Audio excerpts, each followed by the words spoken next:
ये श्राद्ध विराम हो जाएगा, फिर नवरात्र प्रारंभ हो जाएगा, शारदीय नवरात्र प्रारंभ।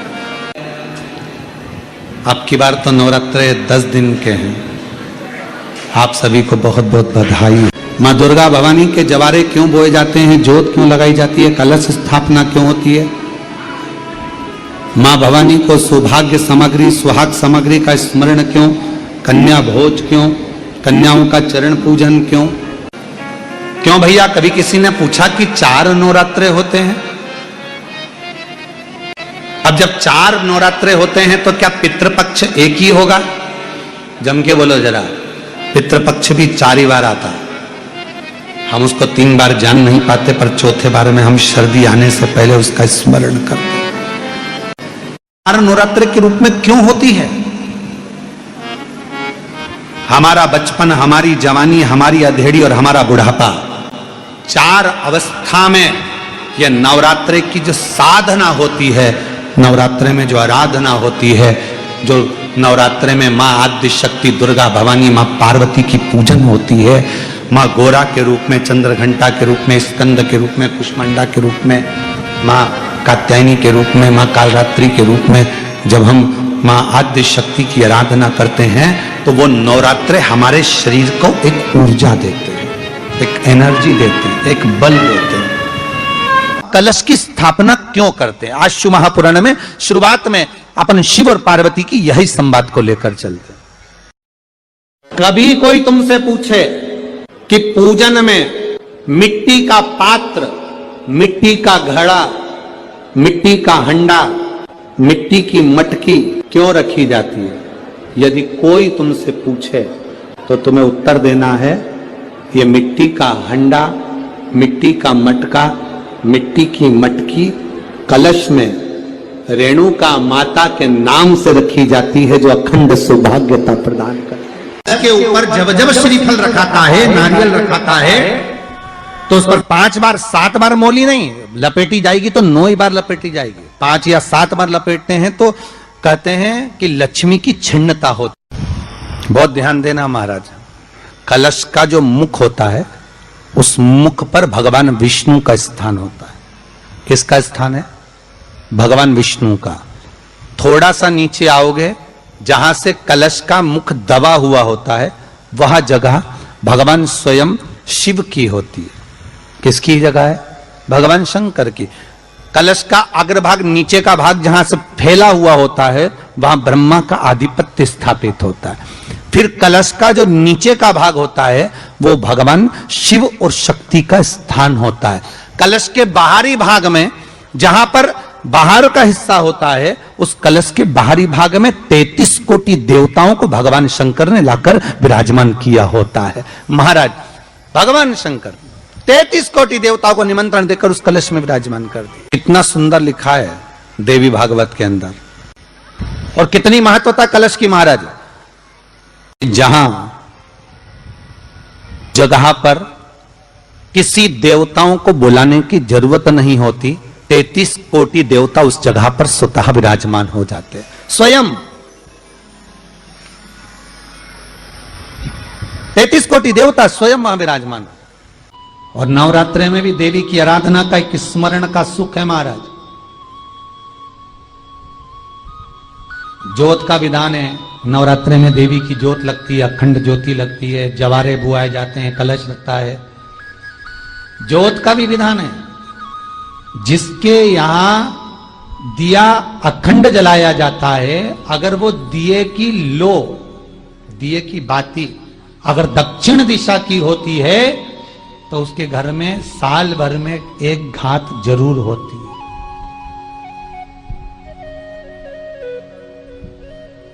जो दिया अखंड जलता है, उसकी बाती का मुख दक्षिण का नहीं होना चाहिए।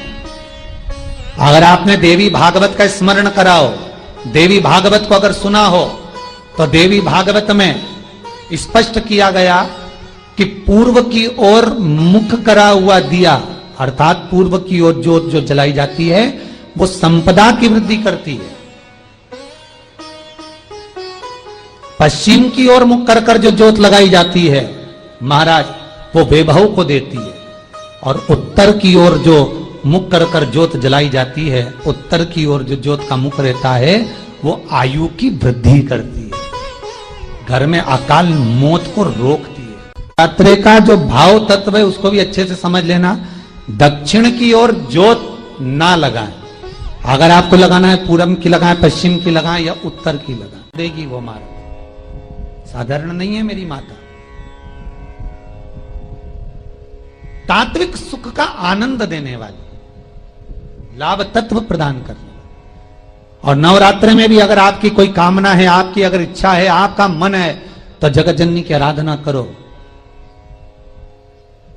पति और पत्नी में अगर क्लेश है तो जगदम्बा के मंदिर में मक्खन चढ़ाओ, प्रेम बढ़ जाएगा। आपको लगता है कि पति कोई अन्य स्त्री से लगा हुआ है या परिवार टूट रहा है, तलाक तक पहुंच गया है, तो माता के मंदिर में आप ध्वजा लगवाइए, उस ध्वजा पर मक्खन लगाकर लगवाइए, आपको लाभ मिलेगा। महाराज, यदि आपको लगता है कि बच्चे बहुत ज्यादा अपशब्द बोल रहे हैं, मुंह चला रहे हैं और प्रेम नहीं रख रहे, तो माता के मंदिर में लाल पुष्प, लाल चंदन और लाल चूड़ी मां को समर्पित करिए, प्रेम बढ़ेगा। बच्चा कभी आप जी से कम नहीं बोलेगा, प्रेम की भाषा निकलेगी मुंह से। दुनिया वालों से पूछो कि नवरात्रि में कन्या भोज क्यों कराते हो। दुनिया वालों से पूछो कि नवरात्रि में बेटियों को क्यों ढूंढने जाते हो। दुनिया वालों से पूछो कि नवरात्रि की अष्टमी और नवमी पर कन्या का पूजन क्यों करते हो। क्योंकि दुनिया वालों को ये मालूम पड़ना चाहिए कि देवी भागवत में लिखा है, एक कन्या एक बेटी जब किसी के घर में मुख झूठा करती है, एक बेटी एक कन्या जब किसी के घर में भोजन करती है तो उसके भंडारे कभी खाली नहीं रहते। इसलिए कन्या पूजन किया जाता है, इसलिए बेटी का पूजन किया जाता है। मां जगत जननी की आराधना, जगदम्बा की उपासना। नवरात्रि में 9 दिन में से कोई एक दिन ऐसा ले लो जिस दिन कन्याओं का भोजन कराओ, साथ में उनको लाल चुनरी ओढ़ाओ या कोई लाल वस्त्र, लाल पूजन की सामग्री उनको दो, सुख मिलेगा, आनंद आएगा। नवरात्रे जब बढ़कर आते हैं, 9 दिन से अगर 10वें दिन नवरात्रे बढ़ जाते हैं, नवरात्रे अगर एक दिन भी बढ़कर आते हैं, तो मां जगत जननी की आराधना करने वाले, साधना करने वाले भक्तों को जितना फल नवरात्रि का प्राप्त होता है वो 10 गुना फल नवरात्रि में प्राप्त होता है। अगर नवरात्रे एक दिन बढ़ जाएं, 10 दिन के नवरात्रे हैं अब की बात। जो शारदीय नवरात्रि इस वर्ष प्रारंभ हो रहे हैं वो 10 दिन के हैं, बढ़कर आ रहा है। शिव शक्ति की खूब आराधना करो, भगवान शंकर और पार्वती की खूब साधना करो, शिव पार्वती का भजन करो, शिव पार्वती का स्मरण करो, शिव पार्वती की भक्ति करो, मंत्र जाप करो, नाम जाप करो, कीर्तन करो, आराधना करो, साधना करो, वो फल देते हैं। आराधना साधना मां अंबा जगदम्बा की भी शिव के साथ करो। पर आश्रित मां पार्वती जी का स्वयं का नाम, मां शक्ति, दुर्गा, भवानी, जगदम्बा, जगत जननी मां अंबे का नाम जगत का भरण पोषण करने का काम कर। देवाधिदेव महादेव का, शंकर जी के भी 3 नेत्र हैं, तो श्रीफल में भी आज जाकर श्रीफल की जटा को निकाल कर देखना, उसमें 3 नेत्र मिलेंगे। शिव जी की भी जटा है तो श्रीफल की भी जटा है। शंकर भगवान को कहते हैं कर्पूर गौरम करुणाव तारम। शंकर भगवान का बाहर का स्वरूप देखोगे तो कठोर मिलेगा, भीतर से मेरा महादेव सबके लिए अमृत देकर विष पीने वाला बेटा है, तो सबके लिए निर्मल है। इसलिए श्रीफल भी ऊपर से कठोर, अंदर से नर्म है। उसको कहते हैं महामृत्युंजय, रोग को हरने वाला। तो श्रीफल का पानी, नारियल का पानी भी रोग का हरण करता है, इसलिए उसको कर्पूर गौरम कहा जाता है। शिव के 3 नेत्र हैं, श्रीफल के 3 नेत्र। शंकर की जटा है, श्रीफल की जटा है। क्यों हनुमान मंदिर में, क्यों राम मंदिर में, क्यों शिव मंदिर में, क्यों सारे देवी देवता के मंदिर में, संपूर्ण देवता के मंदिर में, विवाह में, शादी में, उद्यापन में, मंडप में, आदि कादि, जन्म से लेकर मरता है, मुर्दे को भी लेकर जाते हैं तो शमशान में भी श्रीफल जाता है। उसका कारण केवल इतना सा है क्योंकि वो शंकर है, तुम्हारे जन्म से लेकर मरे तक तुम्हारा पीछा नहीं छोड़ता है, तुम्हारे साथ है। किसी गुरु को बुलाना है, देव इनके घर में ज्यादा रोग हो, बीमारी हो, ज्यादा तकलीफें आ रही हो, कष्ट बढ़ रहा हो, बीमारियां बढ़ रही हो, या भय लग रहा हो, डर लग रहा हो, हृदय चित्त में कहीं ना कहीं आपको भय का भान हो रहा हो, तो एक लोटा पानी एक कलश में जल भर कर रख लीजिए और रात भर उसको रखे रहने दो। नवरात्रि चल रहा है, उस कलश को रात भर रखकर सुबह सुबह उस कलश में एक बेलपत्र डालकर उस जल को नीम के पेड़ के नीचे, जहां नीम के पेड़ के नीचे सारी विद्याएं, आद्य शक्तियां, सारी देवी उस नीम के पेड़ के नीचे विराजमान रहती हैं, उस कलश में एक बेलपत्र डालकर रात भर रखकर उस जल को पूरे घर में घुमाकर उस नीम के पेड़ के नीचे समर्पित कर दीजिए महाराज। घर में भय लगना बंद हो जाएगा, कोई बड़ी बीमारी आपको घेरेगी नहीं और उस बीमारी से, उस रोग से आप मुक्त रहेंगे, उस बीमारी से, उस रोग से आप मुक्त पाएंगे, वो बीमारी आपको घेर नहीं पाएगी। कलश का इस, अरे क्यों पुराणों में लिख दिया कि बांस की डलिया में अनाज रखकर, सुहाग सामग्री रखकर ब्राह्मण को जब भोजन कराते हैं तो उसको बांस की डलिया, आपने पढ़ना, उसमें लिखा है, आपके पास में तो किताबें होंगी उपवास की, बांस की डलिया में सामान रखकर दीजिए। बांस की डलिया, यहां लिखा नहीं कि प्लास्टिक की डलिया में पैक कर दो, यहां बांस की डलिया लिखिए। बांस क्यों? क्योंकि बांस शुभ कार्य का सूचक होता है। जब विवाह होता है तो बांस का मंडप लगता है, शुभ कार्य का सूचक होता है। बांस वंश की वृद्धि करता है।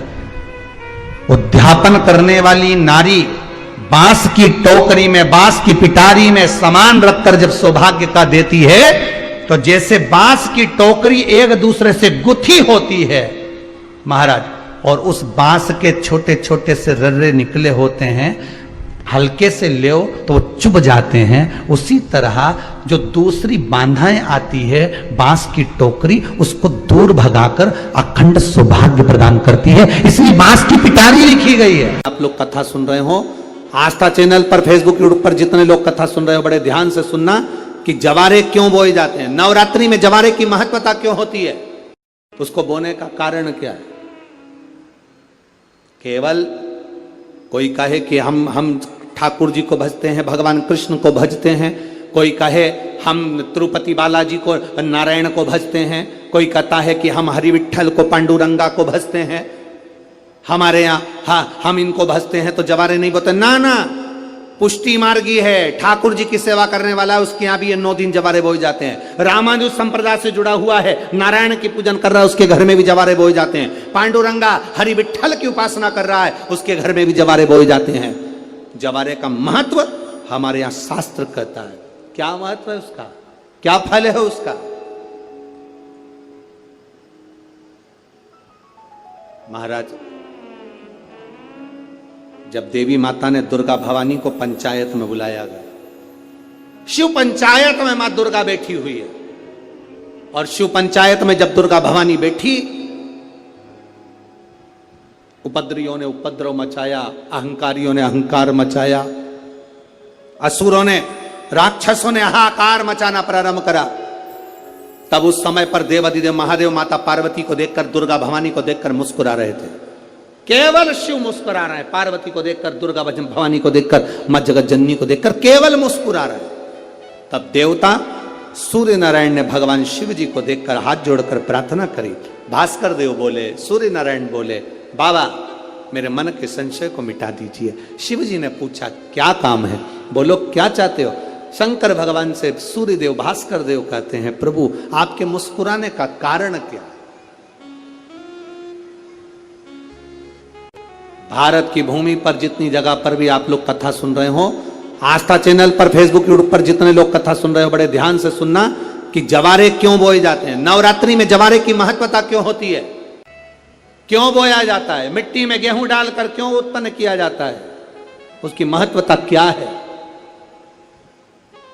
सूर्य नारायण पूछ रहे हैं भगवान देवादिदेव महादेव से, आप दुर्गा भवानी को देखकर मुस्कुराए, आप हंसे हैं, आपके चेहरे पर प्रसन्नता आई है, कारण क्या? और महाराज देवादिदेव महादेव ने कहा, यहां भगवान विष्णु,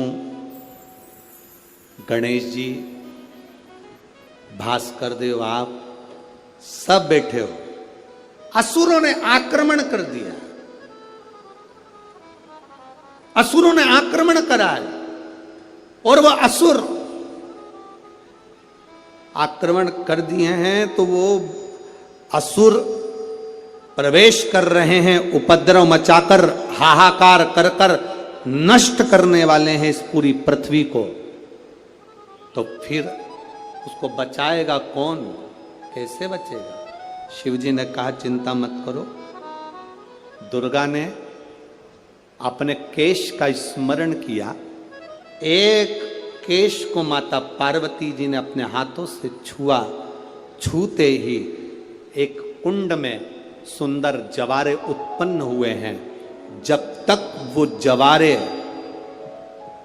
बड़े नहीं हो जाते, जब तक वो जवारे थोड़े प्रबल नहीं हो जाते, तब तक एक भी असुर प्रवेश नहीं कर सकता, हाहाकार नहीं मचा सकता और अंदर आ नहीं सकता। शिव महापुराण की कथा कहती है, जवारे जिसके यहाँ बोए जाते हैं, जवारे का, आप लोग कहते हैं कहीं पर देवी जी बैठी हैं, किसी के यहाँ मिट्टी की मूर्ति आई, 21 फीट की, 41 फीट की, 15 फीट की, 10 फीट की, 25 फीट की देवी जी की प्रतिमा स्थापना हुई। लोग कहते हैं हम देवी जी का दर्शन करने जा रहे हैं, दुर्गा जी का दर्शन करने जा रहे हैं। शिव महापुराण की कथा कहती है वो दुर्गा जी का दर्शन नहीं, देवी का दर्शन नहीं। नवरात्रे में जहां जवारे बोए जाते हैं वहां मात्र आप पांव रखते हैं तो अपने घर में से क्लेश दूर हट जाता है, अहंकार दूर हट जाता है, अभिमतता दूर हट जाती है, तकलीफें दूर हट जाती है।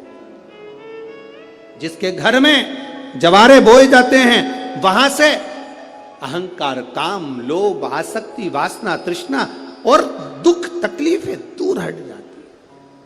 जब भगवान से कहा कुछ भी करो ये महिषासुर स्त्री से मरेगा, तो भगवान शंकर ने कहा लक्ष्मी जी को भेज दो, मार देगी। भगवान विष्णु बोले रहने दो दादा, ऊ में इतनी दम नहीं है कि मार दो। तुम फिर कहा ब्रह्मा जी से बोलो, ब्रह्माणी को भेज दे, ब्रह्माणी भी नहीं मार सकती। तो कि इसको तो एक ही मार सकती हो, पार्वती जी, बस उनको गुस्सा आना चाहिए। शंकर भगवान बोले उनके तो कभी गुस्सा ही नहीं आया, उसको कभी गुस्सा नहीं आता। तो भगवान विष्णु बोले कैसे नहीं आएगा, तुम एक काम करो उनके बाप को बखानो। किसी नारी के अगर पिताजी को बखानते तो गुस्सा आता। शंकर भगवान बोले प्रैक्टिकल करके देखता हूं। अंदर गए तो भगवान शंकर भोजन करते करते बोले पार्वती सही में तेरे पिताजी जैसा कंजूस दुनिया में कोई नहीं हो सकता, तेरे बाप में रत्ती भर की अकल नहीं। पार्वती ने पूछा रोटी बनाते बनाते क्यों, मेरे बाप ने तुम्हारा क्या बिगाड़ दिया? अरे तेरे बाप के पास में हिमालय राज था, कितनी दौलत थी, एक सामान नहीं दिया, लड़की विदा कर दी। पार्वती जी बोली मेरा बाप तो खूब दे देता, तुम्हारे घर में रखने की जगह थी? शंकर भगवान चुपचाप बाहर निकल गए। हर हर महादेव। जैसे शिव जी बाहर आए तो भगवान विष्णु ने पूछा क्यों, गुस्सा आया क्या? कि बिल्कुल नहीं आया, वो तो मेरे बाप तक पहुंच गई, बोलू ही नहीं। भगवान विष्णु ने कहा एक बार फिर प्रयास करो, अब तुम जो सती जली थी ना उसका अंदाजा। ठीक है, भगवान विष्णु शंकर भगवान फिर पहुंच गए। पार्वती जी बोली बोलो महाराज। अरे पार्वती तेरा तो कोई सही में तेरे मायके में तेरी कोई इज्जत ही नहीं थी। बता, यज्ञ में तू गई और तेरे पिता ने तुझसे सही व्यवहार नहीं करा, तेरी माता ने व्यवहार नहीं करा, भाइयों ने नहीं करा, आखिर में तुझे जलना पड़ा। पार्वती जी बोली ये सब तुम्हारे कारण हुआ, अगर तुम मेरे साथ चलते तो मेरे बाप में दम नहीं थी कि मेरे से कुछ बोल देता। शंकर भगवान बोले फिर आ गई मेरे बाप पे, मैं तो वापिस कर, शिव जी वापिस नहीं कर। भगवान विष्णु ने पूछा कुछ हुआ कि कहीं नहीं हो दादा, रहने दो, तुम तो गुस्सा मुस्सा सब जाने दो। भगवान विष्णु ने कहा जरूर कुछ होगा। इतने में पार्वती जी बाहर आई, कुछ सामान रखने के लिए, और महिषासुर जा रहा था भैंसे पर बैठकर, और महिषासुर ने जो जगदम्बा को देखा, देखकर कहा अरे ओ सुंदरी, मैं तुझे अपना बनाना चाहता हूं। और माता के केस खुल गए, क्रोध के नेत्र हो गए मां के, और मां ठहाका लगाकर हंसी, अरे ओ महिषासुर, तुम मुझे बनाना चाहता। अब अंदर गुस्सा तो आई देगा पार्वती को, भले बोली नहीं तो क्या हुआ, पर बाहर दिख गया, बाहर दिख गया। और माता को क्रोध आया, और सारे देवता दुंदुभी बजाने लगे, और तेरे भक्त जनों पर माता भीड़ पड़ी है भारी, और दानव दल पर टूट पड़ो मां, करके सिंह सवारी। सो सिंहों से तू बलशाली, अष्ट भुजाओं वाली, दुखियों के दुखड़े निवार। ओ मैया हम सब उतारे तेरी आरती, अम्बे तू है जगदम्बे काली, जय दुर्गे खप्पर वाली, तेरे गुण गाए। माता सिंह को बुलाई, शेर पर चढ़ गई, और शेर पर चढ़कर जगदम्बा ने कहा मैं टूट पड़ूं इस पर, तू भैंसे पर चढ़ना, मैं इसकी छाती पर चढ़ूंगी।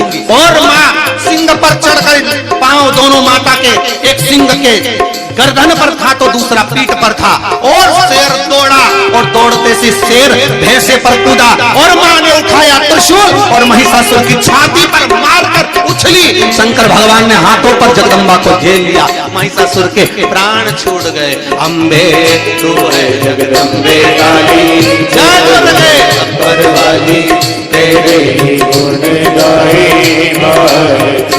ओ मैया हम सब उतारे तेरी आरती। माता ने महिषासुर का संहार करा, मां का नाम महिषासुर मर्दनी हो गया। शिव प्रसन्न हो गए। शंकर कहे हे जगदम्बा, जगत में तेरी पूजन नित्य हो, आओ नृत्य कर।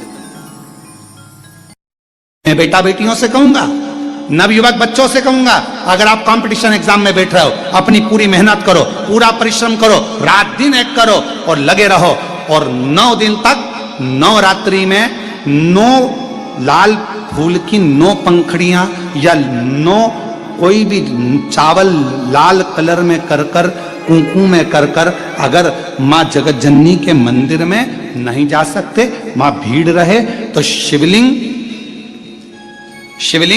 की जो जलाधारी है, जहां पानी गोल घूमता है, इस जलाधारी पर कहीं पर भी नवरात्रे में 9 दिन तक या तो लाल फूल की पंखड़ी 9 या 9 चावल के दाने लाल कलर कर कुंकू में, लाल चंदन में उस स्थान पर चढ़ाना प्रारंभ करो। 9 दिन के बाद तुम्हें 15 दिन और निकलेंगे, उसके बाद तुम्हें खुद लगेगा कि तुम्हारी जॉब, तुम्हारी नौकरी तुम्हारा बाबा ने लगाया है।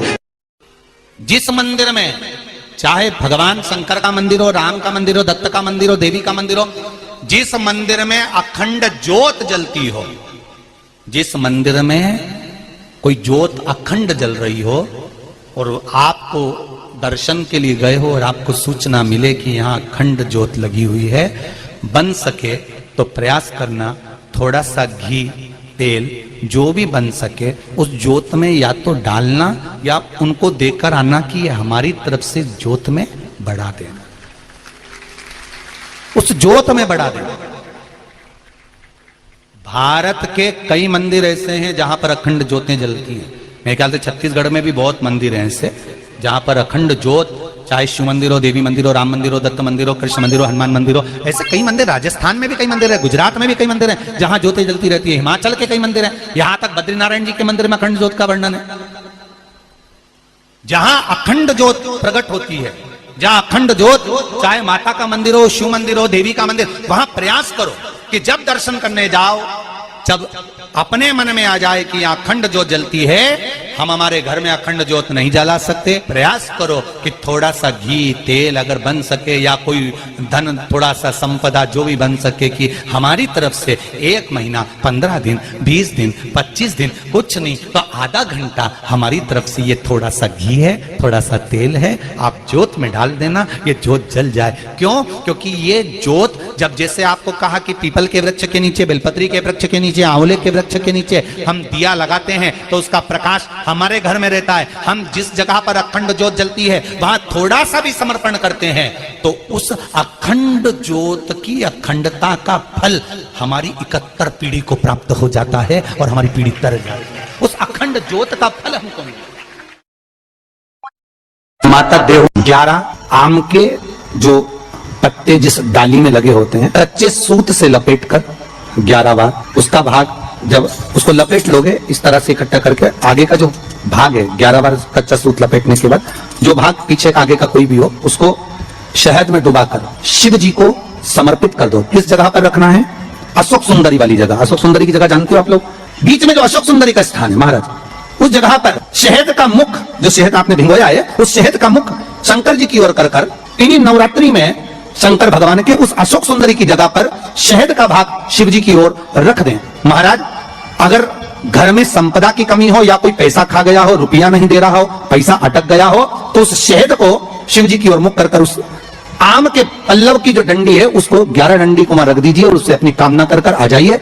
बाबा चाहेगा भोलेनाथ तो नवरात्रि में ही पैसा वापस आ जाएगा अगर शिव कृपा कर दे। नवरात्रि में जितनी शंकर की आराधना कर सकते हो उतनी करो। शंकर की आराधना करने से नवरात्रि में शक्ति का बल बढ़ता, शक्ति का। क्यों गुरुजी नवरात्र में शंकर जी की आराधना क्यों करना चाहिए? हमने कहा अगर माता रानी से जो मांगना है तुम्हें, अगर तुमने नवरात्रि में शिव जी की आराधना करिए, शंकर की कथा सुनिए, शंकर की आराधना करिए, शिव स्तुति करिए, शंकर को एक लोटा जल चढ़ाया, मां आद्य शक्ति तुम्हारे पर कृपा करेगी। क्यों? क्योंकि जिस स्थान पर शिवलिंग रखा होता है और जो हस्त कमल है वो मां पार्वती जगत जननी दुर्गा भवानी है। जब हम जल चढ़ाते हैं मां आद्य शक्ति अम्बा जगदम्बा 64 योगिनियों पर वो जल चढ़ जाता है और जगत जननी नवरात्र में प्रसन्न हो जाती है। वो जल की इतनी महत्वता, आद्य शक्ति को प्रसन्न करना है, नवरात्र में शिव जी को जल चढ़। श्री शिवाय नमस्तुभम। हर हर महादेव। पूजनीय गुरुजी द्वारा बताए गए 22 सितंबर से 2 अक्टूबर को नवरात्रा शुरू होने वाले हैं और नवरात्रा में होने वाली जो भी गलतियां उनकी हानि होना वे आपको बताया गया है। मिट्टी का कलश है उसका क्या लाभ होता है उसके बारे में बताया गया है और नवरात्रे दुर्गा, मिट्टी का पात्र, अखंड ज्योत और जवारे, इनके सबके बारे में पूजनीय गुरुजी हमें इनका उपाय और इनके कैसे क्या करना है वो सभी बताए गए हैं। तो आप ज़रूर सुने और ज़रूर ध्यान देखें कि कैसे हमें करना है और जो माता रानी खुश हो जाए, इसलिए पूजनीय गुरुजी द्वारा बताए गए आप ज़रूर सुने। और अगर ये वीडियो अच्छी लगी है तो लाइक, शेयर, सब्सक्राइब करना बिल्कुल ना भूलें। जय माता दी।